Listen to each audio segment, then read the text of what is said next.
নমস্কার YouTube channel বন্ধু সাথী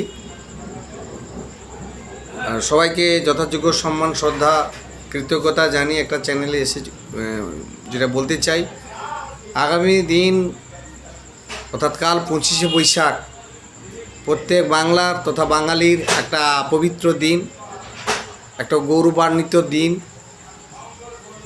সেই বিশ্ব বরেণ্য কবি প্রণাম, দেখতে পাচ্ছেন লাইটিং একটু সমস্যা হচ্ছে, তার জন্ম জয়ন্তী উৎসব উদযাপন 2026 আয়োজনে চেতনা বিকাশ।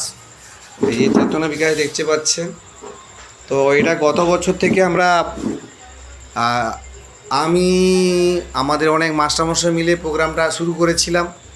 তো এই বছরে সাড়ম্বরে হবে, ততটা বড় না হলেও মোটামুটি এটা গুছিয়ে করার চেষ্টা হয়েছে।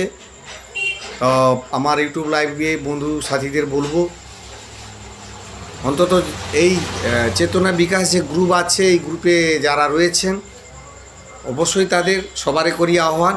কিন্তু ঘটনা হলো এখানে কোনো কম্পিটিটিভ, কোনো প্রতিযোগিতামূলক অনুষ্ঠান নয়। যারা পার্টিসিপেট করবে মঞ্চে, কেবল রবীন্দ্রর মধ্যেই ডুবে থাকতে হবে, কেবল রবীন্দ্রকে নিয়েই ভাবনায় থাকতে হবে, এর বাইরে কোনো নয়। একটা পবিত্র মঞ্চ,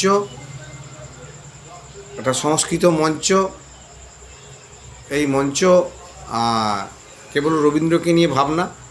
তাই যারা নাচ গান আবৃত্তি করবে, রবীন্দ্রকে একটু আলোচনা করবে, বক্তব্য দেবে, আমাদের রেজিস্টার করার জন্য টেবিল থাকবে, মাস্টারমশাই থাকবে, আমি কারো নাম বলছি না। অবশ্যই আসুন, একদম শিব মন্দির বাস স্ট্যান্ড, হলদিয়া মেছাদা রাজ্য সড়ক, শিব মন্দির যে বাস স্টপেজ আছে তার পেছনেই পিএইচজি ক্যাম্পাসের মধ্যে প্রোগ্রামটা হবে।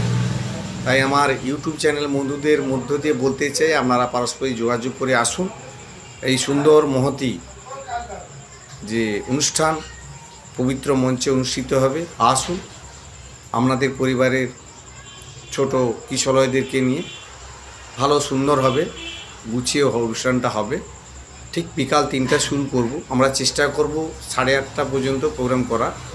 গত বছর অভিজ্ঞতা থেকে বলি, খুব সুন্দর অনুষ্ঠান ছিল, অনেক পার্টিসিপেট আসছিল, আমরা নিতে পারিনি। তো এবারে আশা করি সময় থাকবে, লাইটিং থাকবে, মোড়ের উপরে হবে, যাতায়াতের ব্যবস্থাও থাকবে, সবটা গুছিয়ে হবে। ধন্যবাদ, টাটা বন্ধু, এলে ভীষণভাবে খুশি হবে। ধন্যবাদ। চেতনা বিকাশ গ্রুপে যারা আছেন অবশ্যই প্লিজ আসবেন।